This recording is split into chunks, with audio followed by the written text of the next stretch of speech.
ఆదిలాబాద్ జిల్లా పిప్పిరి బహిరంగ సభలో సీఎం రేవంత్ మాట్లాడుతున్నారు. లైవ్ లో చూద్దాం. నిశ్చయానికి వచ్చిండ్రు. మరి ఈనాడు 2 సంవత్సరాల అధికారంలో పూర్తి చేసుకున్న సందర్భంగా ఈ మధ్య కాలంలో మేము చర్చించుకున్న సందర్భంలో వారు నేను కలిసి ఆనాడు మొట్టమొదట పిసిసి అధ్యక్షుడిగా నిర్మల్లో నిరసన తెలిపిన, ఇంద్రవెల్లిలో దళిత గిరిజన దండోర కట్టిన, పీపుల్స్ మార్చ్ ద్వారా ఆదిలాబాద్ నుంచే వారు పాదయాత్ర మొదలుపెట్టిన పిసిసి అధ్యక్షుడిగా సిఎల్పి నాయకుడిగా మేము ప్రత్యేకమైన దృష్టిని ఆదిలాబాద్ మీదనే పెట్టినాం. ఎందుకంటే ఈ ప్రాంత ప్రజలు అమాయకులు, ఆత్మగౌరవంతో బతికేవాళ్ళు. కానీ నిరంకుశంగా వ్యవహరిస్తే నిరంకుశానికి వ్యతిరేకంగా నిటారుగా నిలబడి కొట్లాడి అమరులై రాజులనే గద్దె దించిన చరిత్ర ఈ ఆదిలాబాదు గడ్డకు ఉన్నది. నిరంకుశత్వంపై నిటారుగా నిలబడి ఆనాడు కొమరం భీముడు కానీ, రామ్జీ గోండు కానీ నిజాం సర్కారులకు వ్యతిరేకంగా ఈనాడు 1000 ఊర్ల మర్రిగా ఈ ప్రాంతంలో ప్రసిద్ధి పొందిన రామ్జీ గోండు త్యాగం, జల్ జమీన్ జంగల్ నినాదం ప్రపంచానికే వినిపించేంత గొప్పగా ఉద్యమాన్ని నడిపిన కొమరం భీముడు మీ బిడ్డ, మన గొప్ప స్ఫూర్తి ప్రదాత ఈ ఆదిలాబాదు బిడ్డ. ఈ అటవీ ప్రాంతంలో అపారమైన ఖనిజ సంపద, శ్రమ చేయగలిగిన ప్రజలు. కానీ ప్రభుత్వాల నిర్లక్ష్యం, ప్రభుత్వాల ప్రణాళిక లేకపోవడంతో ఈ ప్రాంతం వెనుకబడి అలాగే ఉన్నది. ఈ ఆదిలాబాదు ప్రాంతం దాదాపుగా 60% అటవీ ప్రాంతం. అపారమైన ఖనిజ సంపద ఉన్నది, అపారమైన జలవనరులు ఉన్నాయి, అపారమైన ప్రాచీన సంస్కృతి ప్రాంతంలో ఉన్నది. కానీ ఈ ప్రాంతానికి పరిశ్రమలు రాలే, ఈ ప్రాంతంలో వ్యవసాయం విస్తరించలే, ఈ ప్రాంతంలో విద్య వైద్యము ఈనాటికి పేదలకు అందలే. ఈనాడు ఈ ఆదిలాబాద్ అటవీ ప్రాంతంలో ఉన్న గూడాలలో ఇప్పటికీ పూరు గుడిసెలుగానే ఉన్నాయి. తాగడానికి నీళ్లు అందని పరిస్థితి ఇంకా మన కళ్ళ ముందు కనిపిస్తూనే ఉంది. నేనే స్వయంగా ఈ ప్రాంతంలో పర్యటనకు వచ్చినప్పుడు గూడాలలో పర్యటించిన నాడు మిత్రులు స్వయం బాబురావుతో మాట్లాడి ఈ ప్రాంత గూడాలలో ఉన్న పటేళ్లను కలిసి తప్పకుండా మన ప్రభుత్వం వస్తుంది, మీ సమస్యను పరిష్కరిస్తామని ఆనాడు ఈ ప్రాంతంలో గూడాలలో ఉన్న పటేళ్లకు నేను మాట ఇచ్చి ఈ ప్రాంతాన్ని అభివృద్ధి పదం వైపు నడిపిస్తా అని చెప్పి ఆనాడు అనుకున్నాం. అదేవిధంగా మా మిత్రులు ప్రేమ్ సాగర్ రావు గారు ఎప్పుడు మాట్లాడినా మాకొక సమయంలో నమ్మకం, విశ్వాసం సన్నగిల్లినప్పుడు, అన్నా మీరు అధైర్యపడకండి, ప్రభుత్వం వస్తుంది, ప్రభుత్వం వచ్చిన తర్వాత నీ సొంత జిల్లా పాలమూరుకే ప్రాధాన్యత ఉంటుందో, అత్యంత వెనుకబడిన ప్రాంతం 70 సంవత్సరాలు అభివృద్ధికి నోచుకొని ఆదిలాబాదును పాలమూరుతో సమానంగా నువ్వు అభివృద్ధి చేయాలి, ఈ ఒక్క మాట నువ్వు నాకు ఇవ్వు, ఈ జిల్లా మొత్తం నీకు అండగా నిలబడుతుందని మిత్రులు ప్రేమ్ సాగర్ రావు అనేటోడు. వారు మాట్లాడినప్పుడు ధైర్యం వచ్చేది, గుండె నిండా ఊపిరి పీల్చుకొని కొట్లాటకు సిద్ధమయ్యేది. మళ్ళా నెల తిరుగుతేనే ఏమవుతుందో అని భయం ఉండేది. ధైర్యం కాస్త భయంగా మారి భయం నుంచి పోరాటం చెయ్యాలి, ఈ పోరాటంలో విజయమన్న సాధించాలి, లేకపోతే ఈ ప్రాంతమే ఎడారిగా మారుతుంది. ఈ ప్రజల కోసం ఎట్టి పరిస్థితుల్లో ప్రజాపాలన తీసుకురావాలి అని ఒక ఉక్కు సంకల్పంతో ఎన్ని కేసులు పెట్టినా, ఎన్ని అక్రమ నిర్బంధాలు చేసినా, ఎన్ని రకాల అవంతరాలు కల్పించినా, ఎన్ని ఒత్తిళ్లు చేసినా వాటికి నిలబడి గుండె ధైర్యంతో కాంగ్రెస్ పార్టీ కార్యకర్తలు కొట్లాడినరు కాబట్టే ఈనాడు ప్రజాపాలన అధికారంలోకి వచ్చింది. మిత్రులారా, నేను చాలా సందర్భాలలో చెప్పిన, ఎన్నికలు వచ్చినప్పుడే రాజకీయాలు, ఎన్నికలు వచ్చినప్పుడే జెండాలు ఎజెండాలు, ఎన్నికలు వచ్చినప్పుడు మన పార్టీని, మన వాళ్ళని గెలిపించుకోవడానికి 100% ప్రయత్నం చేద్దాం. ఎన్నికలు ముగిసిన మరుక్షణం ఈ వేదిక మీద ఉన్న ఎవరైనా అనిల్ జాదవ్ కావచ్చు, పాయల శంకర్ కావచ్చు, గోడెం నగేష్ గారు కావచ్చు, ఎవరైనా కావచ్చు, వాళ్ళు మా రాజకీయ ప్రత్యర్థులే కానీ మాకు శాశ్వతమైన శత్రువులు కాదు. ఈనాడు మేము వాళ్ళని శత్రువులుగా భావించడం లేదు. భిన్నమైన ఆలోచనలు ఉండొచ్చు, అభివృద్ధి విధానంలో వాళ్లకు మాకు భిన్నాభిప్రాయాలు ఉండొచ్చు, అవి భేదాభిప్రాయాలు కావు.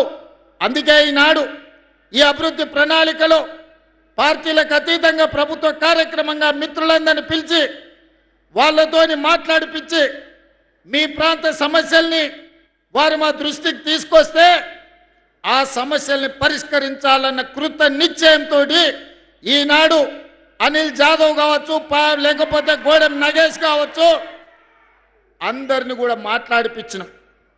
నేను ఎందుకు ఈ వేదిక మీద నుంచి మాట చెప్తున్నా అంటే 4 కోట్ల తెలంగాణ ప్రజలు ఆలోచన చెయ్యాలి. తెలంగాణ రాష్ట్రం వచ్చిన 10 సంవత్సరాలలో ఈ సంస్కృతి ఎన్నడైనా ఉన్నదా? ఈ సాంప్రదాయం ఎన్నడైనా కొనసాగించిందా? ఆనాడు ముఖ్యమంత్రులు మంత్రులు వస్తున్నారంటే ప్రతిపక్షాలకు సంబంధించిన ఎమ్మెల్యేలను కార్యకర్తలను పోలీస్ స్టేషన్లో నిర్బంధించి బందర్ దొడ్లో కొట్టినట్టు పోలీస్ స్టేషన్లో కొట్టేటోళ్ళు. ఇవాళ పరిస్థితి లేదు. ఇది ప్రజాస్వామిక పరిపాలన, ఇది ప్రజాపాలన. ప్రజాపాలనలో ప్రతిపక్షాలకు సహేతుకమైన సమస్యల్ని లేవనెత్తడానికి అవకాశం ఇవ్వాలి.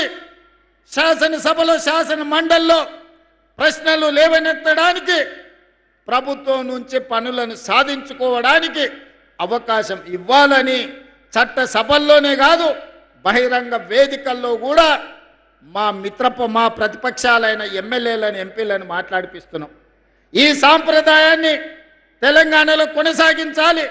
తెలంగాణ అంటే రాజకీయ విలువలకు వేదిక, తెలంగాణ అంటే ఒకరినొకరి గౌరవించుకునే ప్రాంతమని ఈ దేశానికే ఆదర్శంగా నిలబడాలని ఈనాడు ఒక మంచి సాంప్రదాయానికి ప్రయత్నం చేస్తున్నాం. మా మిత్రులు కలిసి వచ్చినందుకు వారికి మనస్ఫూర్తిగా నేను ధన్యవాదాలు తెలియజేస్తున్నాను. కొంతమంది కొన్నిసార్లు మైకు వస్తే చాలు ఏది మాట్లాడుతున్నాం, ఎందుకు మాట్లాడుతున్నాం, ఎప్పుడు మాట్లాడుతున్నాం, ఎలాంటి భాష వాడుతున్నామనే విచక్షణ కోల్పోయి ఏది పడితే అది మాట్లాడడం ద్వారా పేదలకు, దళితులకు, ఆదివాసులకు, గిరిజనులకు అన్యాయం జరుగుతుంది. ఇన్నవాడికి మాట్లాడే వాటికి వచ్చే నష్టం ఏం లేదు. కానీ అదే సమస్యల్ని ఒక పద్ధతి ప్రకారం లేవనెత్తితే ఈనాడు మంజూరు చేసిన ప్రాజెక్టులు మా శాసనసభ్యులు ఏం లేరు. ఈరోజు young India integrated residential school కావచ్చు, సాగునీటి ప్రాజెక్టులు కావచ్చు, రోడ్లు కావచ్చు, ఇచ్చిన పనులు కాంగ్రెస్ పార్టీ శాసనసభ్యులు, పార్లమెంట్ సభ్యులు లేరు. లేకపోయినా ఇది పేదలకు అన్యాయం జరగకూడదు, పేదలకు మేలు జరగాలి, ఈ ప్రాంతంలో అభివృద్ధి పెంచాలి అని ఈనాడు ఇన్ని పనుల్ని మంజూరు చేసి ఈరోజు 1250 కోట్ల రూపాయలతోని మా మిత్రులు బట్టి విక్రమార్క గారు ఉదయం బయలుదేరే ముందు నాకు ఒక ఫోన్ చేసిరు. మనం నిర్మల్ కూడా young India integrated residential school ఇస్తే బాగుంటుంది అని. నిర్మల్లో మా ఎమ్మెల్యే గారు ఏం లేరు, కానీ అక్కడి ప్రజలు మనవాళ్ళే, అక్కడి ప్రజలు తెలంగాణ బిడ్డలే. నిర్మల్కు కూడా young India integrated residential school తక్షణమే మంజూరు చేయండి అని బయలుదేరే ముందు 200 కోట్ల రూపాయలతోటి నిర్మల్ శాసనసభ నియోజకవర్గానికి కూడా ఈనాడు స్కూలు ఇచ్చి ఈరోజు ప్రారంభోత్సవ కార్యక్రమాల్లో మనము ఇంక్లూడ్ చేసుకున్నాం. ఈనాడు ఇందిరమ్మ ఇండ్లు కావచ్చు, అదేవిధంగా 200 యూనిట్లు ఉచిత కరెంటు కావచ్చు, రైతు రుణమాఫీ కావచ్చు, రైతు భరోసా కావచ్చు, 500 రూపాయల సిలిండర్ కావచ్చు, ఉచితంగా ఆడబిడ్డలకు ఆర్టీసీ బస్సుల్లో ప్రయాణం కావచ్చు. ఇవేవి కూడా కాంగ్రెస్కు ఓటేస్తేనే చేస్తామని అనలేదు. ఇవాళ ఈ రాష్ట్రంలో ఉన్న ప్రతి ఆడబిడ్డ 2 సంవత్సరాల 3 నెలలు దాదాపుగా 28 నెలల్లో 10,000 కోట్ల రూపాయలు ఆడబిడ్డల్ని ఆర్టీసీ బస్సులో ఉచిత ప్రయాణానికి బట్టి విక్రమార్క గారు నిధులు మంజూరు చేసిందంటే దాంట్లో నన్ను అన్నా అని పిలిచే వాళ్ళు ఉండొచ్చు, లేకపోతే ఇతర పార్టీలకు నమ్మకం విశ్వాసం ఉన్న వాళ్ళు కూడా ఉండొచ్చు. మేము పార్టీలు చూడలే, ఆడబిడ్డల కష్టాలు చూసినాం, ఆడబిడ్డల ఆర్టీసీలో ఉచిత ప్రయాణం ఉండాలి. ఒకనాడు అమ్మగారి ఇంటికి వెళ్ళాలన్నా, లేకపోతే బాసర సరస్వతి మందిరానికి వెళ్ళాలన్నా ఇంటాయన నగదిస్తే పోయినట్టు, ఇంటాయన కసురుకుంటే కడుపులో దుఃఖం పెట్టుకొని అవకాశం వచ్చినాడు పోదంలే అని ఊరుకొని ఉండొచ్చు. కానీ ఇవాళ పరిస్థితి లేదు. మా అక్కలీడు ఉన్నారు, మా అక్కలు చెప్పాలి. 2023 డిసెంబర్ 9 నాడు ఆర్టీసీ బస్సుల్లో ఆడబిడ్డలకు ఉచిత ప్రయాణం అన్నాం. దాదాపుగా 28 నెలలైంది. మా అక్కలు ఇక్కడ సాక్షి. మా అక్కలను నేను అడుగుతున్నా, ఏ ఆర్టీసీ బస్సులన్నా ఎవరన్నా ₹1 బస్ టికెట్ కోసం మిమ్మల్ని ఎవరన్నా పైసలు అడిగినరా అక్క? ఎవరైనా అడిగినరా? ఎక్కడైనా సరే ఆదిలాబాద్ నుంచి హైదరాబాద్ కానీ, ఆదిలాబాద్ నుంచి అలంపూర్ కానీ, లేకపోతే బాసర నుంచి భద్రాచలం కానీ, లేకపోతే ఇక్కడుండే సత్యనారాయణ స్వామి మా పెద్దలు ప్రేమసాగరరావు గారు చెప్పారు, ఆ గుడి నుంచి యాదగిరిగుట్ట లక్ష్మీ నరసింహస్వామి దగ్గరికి పోవాలంటే ఎప్పుడన్నా ఆడబిడ్డలు బస్ ఎక్కి ₹1 ఎవరైనా అడిగినరా? అడిగినరా అక్క? అడిగినరా? నేను ఆయననే చెప్పిన, ఎవరన్నా మిమ్మల్ని బస్సు టికెట్కు పైసలు అడిగితే మీ తమ్ముని ఫోటో బ్యాగులో పెట్టుకోండి, మా తమ్ముడు పట్నంలో ఉంటాడు, బస్ కిరాయి పైసలు గాడిస్తాడు, తీసుకోపో అని చెప్పి ఆయనకి చెప్పుర్రి అని. ఆయన నుంచి ఇవాళ వరకు 10,000 కోట్ల రూపాయలు ఇవాళ మా ఆడబిడ్డల కోసం ఈ ప్రభుత్వం ఉచిత బస్సు ప్రయాణానికి ఖర్చు పెట్టింది. ఇవాళ మా ఆడబిడ్డలు ఈడు ఉన్నారు, మీ ఇళ్ళల్లో కరెంట్ ఉన్నది, మీ కళ్ళల్లో ఆనందం కనిపిస్తుంది. 200 యూనిట్లు 50 లక్షల కుటుంబాలు ఇవాళ ఉచిత కరెంటు మీకు అందుతున్నదా లేదా ఒక్కసారి ఆలోచన చెయ్యండి. ఉచిత కరెంటే కాదు, ఆనాడు గొప్ప గొప్ప మాటలు చెప్పారు. డబల్ బెడ్రూమ్ ఇల్లు ఇస్తామన్నారు. కొడుకు కాడోళ్ళు ఉంటే ఏడ ఉంటారు, బిడ్డ అల్లుడు పండగకు వస్తే ఏడ వండుకుంటారు, కోడిపిల్ల మేకపిల్ల ఉంటే ఏడ కట్టేస్తారని అడిగారు. డబల్ బెడ్రూమ్ ఇల్లు రాలే. ఆనా పిల్లంటలో కోడిని ఆకాశంలో కట్టి కింద ఉత్తాన్నం తిన్నట్టు నడిచిపోయింది.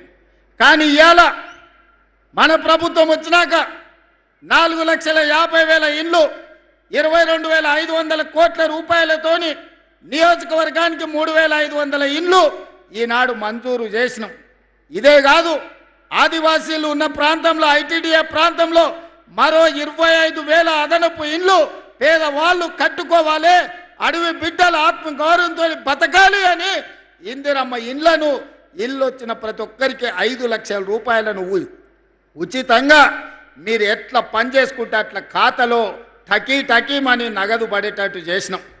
ఇవాళటి వరకు నేను ఈ వేదిక మీద నుంచి ప్రతిపక్షానికి చెప్పదలుచుకున్నా, ఈ ప్రభుత్వం వచ్చినాక దాదాపుగా 5,400 కోట్ల రూపాయలు ఇప్పటికీ ఇందిరమ్మ ఇండ్లు కట్టుకునే పేదల ఖాతాలో నగదు వేసినామని ధైర్యంగా, గుండె ధైర్యంతో ఈనాడు ఈ ఆదిలాబాద్ వేదిక మీద నుంచి నేను చెప్పదలుచుకున్నా.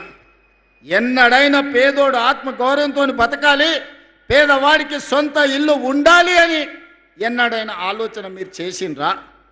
500 రూపాయలకు సిలిండర్ ఇవ్వాలన్న ఆలోచన మీకు వచ్చిందా? అంతెందుకు, ఆనాడు అన్న నందమూరి తారక రామారావు గారు 2 రూపాయల కిలో బియ్యం, ఆయల్ల బియ్యమే లేవు, పేదవాడు పండుగ పూట తెల్లన్నం తినేటోడు, ఆయల్లో 2 రూపాయల కిలో బియ్యం పథకం వచ్చింది. 40 ఏళ్ళు అయిపోయింది. ఇంకా గవ్వే దొడ్డు బియ్యం తినాలంటే కాలం మారింది, పంట మారింది, చదువులు మారినాయి, విజ్ఞానం పెరిగింది.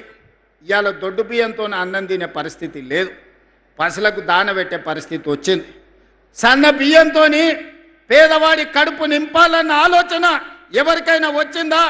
ఇవాళ నేను ధైర్యంగా ఈ వేదిక మీద నుంచి చెప్పదలుచుకున్నా, 3,17,00,000 తెలంగాణ బిడ్డలకు ఒక్కొక్కరికి 6 కిలోల చొప్పున ఇవాళ సన్న బియ్యం పేదలకు అందిస్తున్నాం. మా అక్కలు వంట వండి ఇంటాయనకే కాదు, ఇంట్లో ఉండే సన్న బియ్యం సంటి పిల్లలకు ఇవాళ వండి పెట్టే పరిస్థితి వచ్చింది. మా అక్కలే సజీవ సాక్షి. ఇవాళ రేషన్ షాపుల్లో లైన్లో నిలబడి సన్న బియ్యం తీసుకొని ఇంటికి పోతున్నారు. ఆయల్లా దొడ్డు బియ్యం ఇస్తే రేషన్ షాపోడే అక్కడి నుంచి అక్కడనే కిలోకి 10 రూపాయలు నగదు ఇస్తే ఇచ్చినట్టు చేసి మిల్లర్ల మాఫియా, దళార్ల మాఫియా ఆయల్లా బియ్యం పథకాన్ని తూట్లు పొడిచిండ్రు. ఇవాళ తెలంగాణ రాష్ట్రంలో దేశంలో ఎక్కడా లేదు ఈ పథకం. దేశంలోనే మొట్టమొదటిసారి తెలంగాణ రాష్ట్రంలో 3,17,00,000 తెలంగాణ బిడ్డలకు 6 కిలోలు సన్న బియ్యం ఇవ్వడం ద్వారా ఈరోజు ఆత్మ గౌరవంతో మనం అన్నం తినడమే కాదు, సంటి పిల్లలకు వండి పెట్టే పరిస్థితి ఈరోజు మన రాష్ట్రంలో వచ్చింది. ఈ విధంగా చెప్పుకుంటూ వెళ్తే ఆడబిడ్డల్ని ఆర్టీసీలో బస్సుల్లో ఉచిత ప్రయాణమే కాదు, 1000 ఆర్టీసీ బస్సులకు యజమానులను చేసినాం. సోలార్ విద్యుత్ ఉత్పత్తి అదాని అంబానీలు కాదు, మా ఆడబిడ్డలకు 1000 మెగావాట్లు ఇచ్చినాం. హైటెక్ సిటీ పక్కన 1000 కోట్ల రూపాయల స్థలాన్ని ఇచ్చి మా ఆడబిడ్డలు తయారు చేసే వస్తువులను ఈరోజు హైటెక్ సిటీ పక్కన అమ్మే విధంగా అంతర్జాతీయ మార్కెట్ ఈరోజు మనం కల్పించినాం. ఇవన్నీ సంక్షేమం ఒక ఎత్తు. సంక్షేమం గురించి మా మిత్రులు పట్టి విక్రమార్క గారు చెప్పినారు. ఇవాళ ఈ వేదిక మీద నుంచి 4-5 విషయాలు నేను స్పష్టంగా చెప్పదలుచుకున్నా. మా మిత్రులు కొన్ని విషయాలు మాట్లాడారు. కొన్ని మండలాలు, రెవెన్యూ డివిజన్లు లేకపోతే జిల్లాల గురించి కేంద్ర ప్రభుత్వం మండలాల సరిహద్దులు కానీ, రెవెన్యూ డివిజన్ల సరిహద్దులు కానీ, జిల్లా సరిహద్దులు మార్చొద్దని కేంద్ర ప్రభుత్వం ఆదేశాలు ఇచ్చింది. 2027 మార్చి 31 వరకు జిల్లా, మండల, రెవెన్యూ సరిహద్దులు మార్చడానికి అవకాశం లేదు.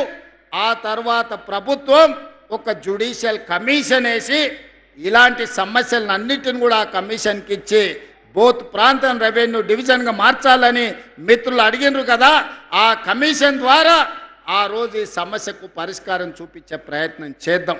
ఇక అదేవిధంగా ఆనాడు ప్రాణహిత చేవెళ్ళ ఈడ తుమ్మిడేటి దగ్గర మొదలుపెట్టి కొడంగల్, తాండూరు, వికారాబాద్ వరకు గోదావరి జలాలను 160 టీఎంసీలు తరలించాలని ప్రాజెక్టు కడితే ప్రాణహిత పేరు మారింది, ఊరు మారింది, అంచనాలు మారినాయి.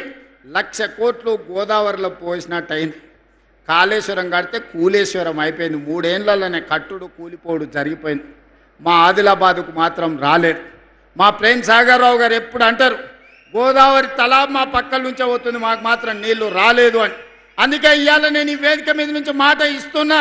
ఇప్పుడు ప్రారంభించిన సాగునీటి ప్రాజెక్టులే కాదు, తుమ్మిడేటి నుంచి ప్రాణహిత చెవెళ్ళ ప్రాజెక్టును తిరిగి ప్రారంభిస్తాం. ఆదిలాబాదుకు నీళ్లు ఇచ్చి ఈ ప్రాంతాన్ని సస్యశ్యామలం చేసే బాధ్యత మా ప్రభుత్వం తీసుకుంటుంది. మా సాగునీటి పారుదల శాఖ మంత్రివర్యులు ఉత్తమ్ కుమార్ రెడ్డి గారు సర్వేలు చేపిస్తున్నారు, అంచనాలు సిద్ధం చేస్తున్నారు. తొందరలోనే ప్రాణహిత చెవెళ్ళ తుమ్మిడేటి దగ్గర ప్రారంభించి ఆదిలాబాదు ప్రాంతానికి నీళ్లు అందించి తాగునీరు, సాగునీరు సమస్యను పరిష్కరించే ప్రాజెక్టును ప్రారంభించడానికి మళ్ళీ నేను ఇక్కడికి వస్తాను అని చెప్పి మా మిత్రులకు తెలియజేస్తున్నా. ఇక రెండవది, ఈ ప్రాంతంలో ఎర్ర బస్సు తిరగడమే కష్టం. మా పాయల శంకర్, మా ఎంపీ నగేష్ గారు, ఈ ప్రాంతంలో ఉండే మా నాయకులు అన్న హైదరాబాద్కే ఎయిర్పోర్టా, ఆదిలాబాద్కి ఎయిర్పోర్ట్ అక్కర్లేదా అని ఈరోజు కేంద్ర ప్రభుత్వంతో, మోడీ గారితో మాట్లాడినాం, రామ్మోహన్ నాయుడు గారితో మాట్లాడినాం, రాజ్నాథ్ సింగ్ గారితో మాట్లాడినాం. తొందరలోనే వీలైతే జూన్ 2 తారీఖు లోపల ఆదిలాబాద్లో ఎయిర్పోర్ట్ ప్రారంభోత్సవానికి శిలా పలకాన్ని వేసే బాధ్యత వేదిక మీద ఉన్న మిత్రులం అందరం తీసుకుంటాం. మరి ఎయిర్పోర్ట్ వస్తే మరి అది నడవాలంటే కూడా మనకు ప్యాసింజర్లు ఉండాలి కదా. అందుకే ఈనాడు ఈ ప్రాంతాన్ని పర్యాటక కేంద్రంగానే కాదు, ఈ ప్రాంతాన్ని ఒక పారిశ్రామిక కేంద్రంగా మార్చాలని ఆదిలాబాదు ప్రాంతంలో వేలాది ఎకరాలలో గొప్ప పారిశ్రామిక వాడ, దేశంలోనే అతిపెద్ద పారిశ్రామిక వాడను ఆదిలాబాదుకు మంజూరు చేసి ఈ ప్రాంతంలో ఉండే ఆదివాసీ గిరిజన బిడ్డలకు, చదువుకున్న నిరుద్యోగ యువకులకు ఉద్యోగ ఉపాధి అవకాశాలు ఇప్పించడానికి, ఈ ప్రాంతంలో పారిశ్రామిక వాడను ప్రారంభించడానికి తొందరలోనే మీ దగ్గరికి వస్తాను. దానికి సంబంధించిన భూసేకరణ ప్రక్రియ వేగంగా సాగుతుంది అని నేను చెప్పదలుచుకున్నాను. అదేవిధంగా అన్ని జిల్లాలలో యూనివర్సిటీలు ఉన్నాయి, ఆదిలాబాదు జిల్లాలో యూనివర్సిటీ లేదని మా ఎన్ఎస్యుఐ అదేవిధంగా విద్యార్థి యువకులు చాలామంది అడిగినారు. ఇప్పటికే ప్రభుత్వం నిర్ణయం తీసుకున్నది, ఆదిలాబాద్కు యూనివర్సిటీ ఇవ్వాలని. ఆ యూనివర్సిటీకి సంబంధించిన భూసేకరణ, దానికి సంబంధించిన విషయాలతోని తొందరలోనే ఆదిలాబాద్కు యూనివర్సిటీ ఇవ్వడమే కాదు, ప్రారంభోత్సవ కార్యక్రమానికి ఈ ప్రాంతానికి నేను వస్తా అని నేను తెలియజేయదలుచుకున్నా. అదే విధంగా మిత్రులారా, ఇవాళ పొద్దున బాసర సరస్వతి మందిరానికి వెళ్ళినాం. తెలంగాణనే కాదు, దేశం నలుమూలల నుంచి చిన్న పిల్లలకు అక్షరాభ్యాసం చేయించడానికి ఆ తల్లిదండ్రులు సుదూర ప్రాంతాల నుంచి ఇక్కడికి వస్తుంటారు. ఆ మందిరం విస్తరించాల్సిన అవసరం ఉన్నది. మందిర ప్రాంతంలో మౌలిక వసతులను పెంచాల్సిన అవసరం ఉన్నది. ఈరోజు నా మనవడి ఈరోజు అక్షరాభ్యాసం కూడా మీ జిల్లా బాసరలో సరస్వతి ఆలయంలో ఈరోజు ఉదయం అక్షరాభ్యాసం చేయించి ఈ ఆదిలాబాదు ప్రాంతానికి ఉన్న ఒక పవిత్రతను ప్రజలందరికీ తెలియజేసే విధంగా ఒక ప్రయత్నం చేసినాం. ఇవాళ బాసర ఆలయాన్ని విస్తరించడానికి 225 కోట్ల రూపాయలు ప్రాథమికంగా మంజూరు చేసి ఈరోజు బాసర ఆలయాన్ని విస్తరించే పనులను ప్రారంభించుకున్నామని చెప్పడానికి నేను చాలా సంతోషాన్ని వ్యక్తం చేస్తున్నా. ఇంకా బాసర ఆలయాన్ని విస్తరించడానికి ఇంకేమైనా అదనంగా నిధులు అవసరమైతే కూడా ఆ నిధులనిచ్చి దేశంలోనే బాసర సరస్వతి ఆలయం ఒక గొప్ప ఆలయంగా తీర్చిదిద్దడానికి ఈనాడు మన ప్రభుత్వం కట్టుబడి ఉన్నది. దాన్ని విస్తరించే బాధ్యత ఈ ప్రభుత్వం తీసుకుంటుంది. అదేవిధంగా పెద్దలు ప్రేమ్ సాగర్ రావు గారు సత్యనారాయణ స్వామి మందిరం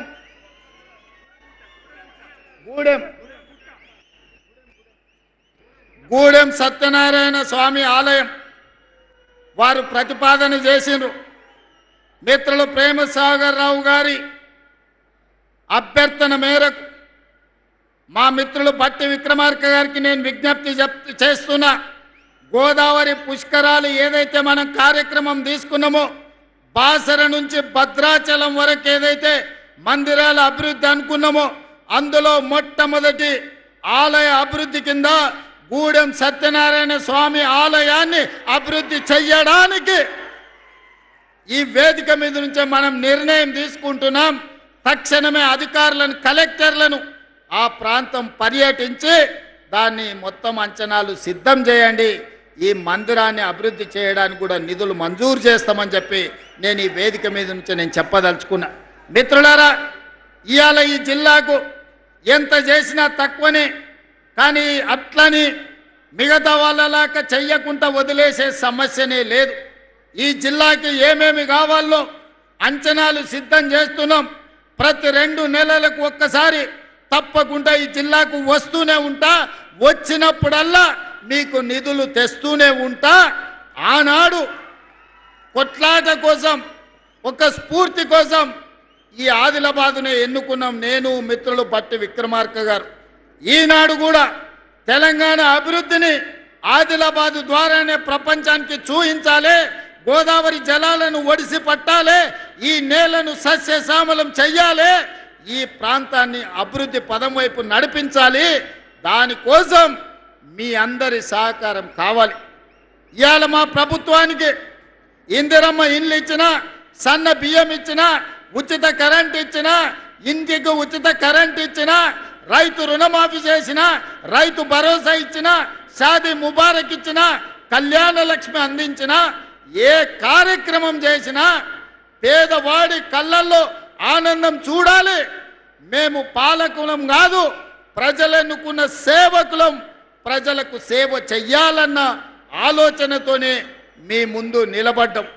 అందుకే మిత్రులారా, ఆదిలాబాదు మీద ఈనాడు మాకున్న ప్రత్యేకమైన అభిమానం మీ గుండెల నిండా ఉన్నది. కాబట్టే ఎర్రటెండలో కూడా వేలాది మంది, ముఖ్యంగా ఎడమ వైపు చూస్తే మా చూస్తే నా కడుపు నిండింది, ఆకలి కూడా మాయమయ్యింది. ఎందుకంటే ఇంతమంది ఆడబిడ్డలు ఆశీర్వదించడానికి వస్తే ఇక ఎవరు ఎదురొచ్చినా ఎవరినైనా ఎదుర్కొనే ధైర్యం వస్తుంది. అందుకే మా అక్కలకు ఆయల్ల ఇందిరమ్మ చీరలు ఇచ్చినాం. పాలపిట్టలాగా మా అక్కలు కట్టుకొని వచ్చారు.